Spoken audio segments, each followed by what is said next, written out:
বন্ধুরা, দেওঘরেই পাগলা বাবা আশ্রম। এই যে তোমরা দেখতে পাচ্ছ পাগলা বাবা আশ্রমের গেট।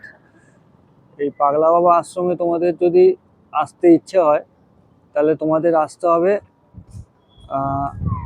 অনুকূল ঠাকুরের আশ্রম থেকে অটো বা টোটো করে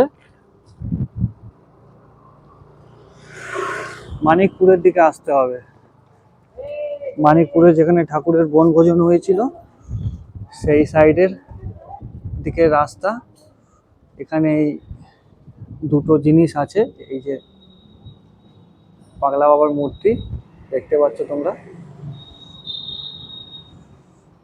এক মানিকপুর বনভোজন দেখতে পারো তোমরা এদিকে, আর আগেই পাগলা বাবার আশ্রম।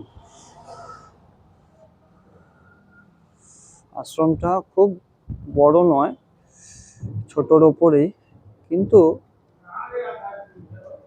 খুব সুন্দর সাজানো গোছানো, পরিষ্কার পরিচ্ছন্ন, টিপটপ। এই ওপর দিকে সব থাকার রুম তোমরা দেখতে পাচ্ছ,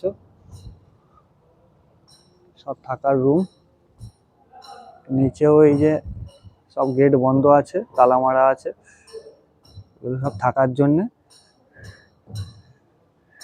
এদিকেও বেশ অনেকটা প্যাসেজ আছে, গাছপালা আছে। এখনো মন্দিরের ওপরটায় আমি উঠিনি, ওপরটায় পাগলা বাবার ফটো রয়েছে, রাধাকৃষ্ণের মূর্তি রয়েছে, সেটাও তোমাদের দেখাবো।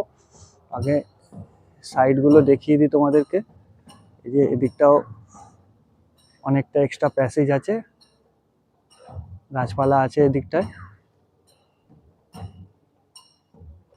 এইবার আমরা পাগলা বাবার আশ্রমে ঢুকছি, সিঁড়ি দিয়ে উপরে উঠছি। ভেতরটাও দেখে নাও, কত মেঝেটাও দেখো কত টিপটপ, পরিষ্কার পরিচ্ছন্ন।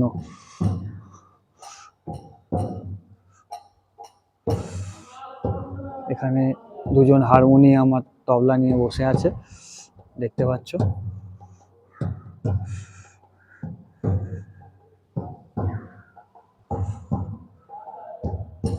এখানে দান পেটি, দান বক্স।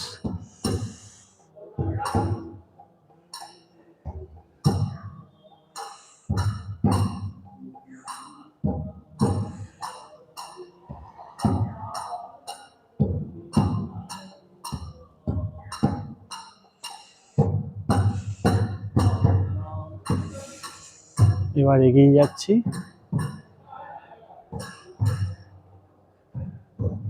সামনেই রাধা কৃষ্ণের মূর্তি রয়েছে, দেখতে পাচ্ছ। এই যে রাধা কৃষ্ণের মূর্তি।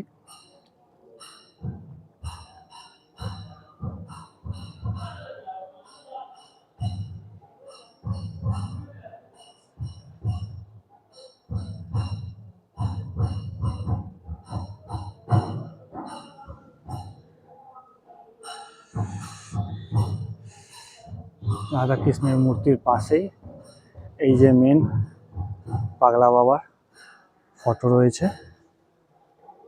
ইনি মেন পাগলা বাবা, তিনি আশ্রমটা প্রতিষ্ঠা করেছেন।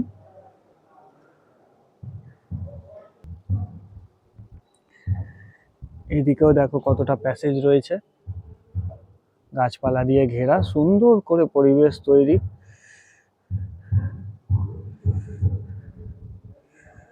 আর আশ্রম থাকবে, গাছপালা থাকবে না, এটা তো হতেই পারে না। ছোট্ট করে বাগান মতন করে সাজানো আছে।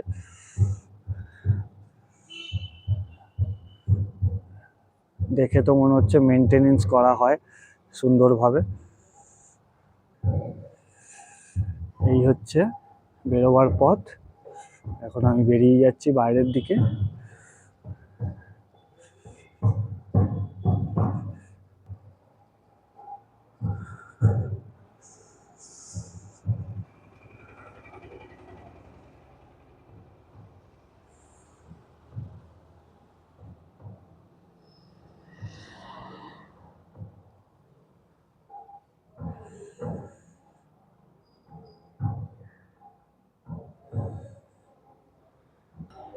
তোমরা সিঁড়ি দিয়ে ওপরে ওঠার আগেই দেখতে পাবে একটা সুন্দর বাঁদিকে তুলসী গাছ বসানো আছে।